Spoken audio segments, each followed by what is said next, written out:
Hi every one. ഇന്നെന്താ special എന്നല്ലേ? ഇന്ന് ഞങ്ങളുടെ വെഡിങ് ആനിവേഴ്സറി ആണ് കേട്ടോ. 6 വർഷം എത്ര പെട്ടെന്ന് പോയെന്ന് ഞങ്ങൾ പോലും അറിഞ്ഞില്ല. കല്യാണം ഇന്നലെ കഴിഞ്ഞ പോലെയാണ് ഞങ്ങൾക്ക് തോന്നുന്നത്. ഇസ ബേബി വന്നതിന് ശേഷം ഞങ്ങളുടെ ആദ്യത്തെ സെലിബ്രേഷൻ ആണ് കേട്ടോ. അപ്പോൾ ഞങ്ങൾ ഒരു ഡിന്നർ ഔട്ടിന് പോകാമെന്ന് തീരുമാനിച്ചു. ഇസ ബേബിയുമായി ഞങ്ങൾ യാത്ര തുടങ്ങി. ഇസ ബേബിയെ ഞങ്ങൾ കാർ സീറ്റിലിരുത്തി. യാത്ര പോകുമ്പോൾ അവൾ ഏറ്റവും കൂടുതൽ എൻജോയ് ചെയ്യുന്ന കാർ സീറ്റിൽ നിന്നുള്ള കാഴ്ചകളാണ്. അവൾ ഒത്തിരി കംഫർട്ടബിൾ ആണ് കേട്ടോ കാർ സീറ്റിൽ. അവൾ ഷോക്സുമായി കളിച്ചുകൊണ്ടിരിക്കുകയാണ്. ഇന്ന് ഞങ്ങൾ പോകുന്നത് ജയ്പൂർ ഇന്ത്യൻ കുസൈൻ എന്ന ഒരു റെസ്റ്റോറൻറ്റിലാണ്. ഇപ്സ്വിച്ചിലെ ഈ റെസ്റ്റോറൻറ്റ് നല്ല ടേസ്റ്റുള്ള ഫുഡുകളാണ് സെർവ് ചെയ്യുന്നത്. ഒത്തിരി ഇംഗ്ലീഷുകാർക്ക് ഏറ്റവും പ്രിയമുള്ള ഇന്ത്യൻ റെസ്റ്റോറൻ്റ് ആണ് കേട്ടോ ഇത്. ഇസ ബേബി റെഡിയാണ്. അവൾ ഫോർക്ക് എടുത്ത് പിടിക്കുന്നു.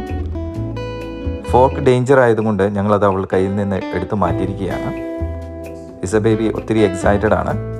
സ്റ്റാർട്ടേഴ്സ് വന്നു തുടങ്ങി. ഒത്തിരി വെറൈറ്റി ഓഫ് സ്റ്റാർട്ടർ അവിടെയുണ്ട്. പ്ലാറ്ററുകൾ അവൈലബിൾ ആണ്.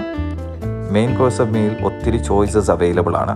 നല്ല ടേസ്റ്റി ആയിട്ടുള്ള ഫുഡ്, നല്ല ഹൈജീനിക് ആയിട്ടുള്ള ഫുഡാണ്. ഞങ്ങൾ ഒത്തിരി എൻജോയ് ചെയ്തു. അങ്ങനെ ഈ പ്രാവശ്യത്തെ വെഡിങ് ആനിവേഴ്സറി ഇസ ബേബിയുടെ കൂടെ സെലിബ്രേറ്റ് ചെയ്തതുകൊണ്ട് ഞങ്ങൾക്ക് ഒത്തിരി ബ്ലെസ്ഡ് ആയിരുന്നു.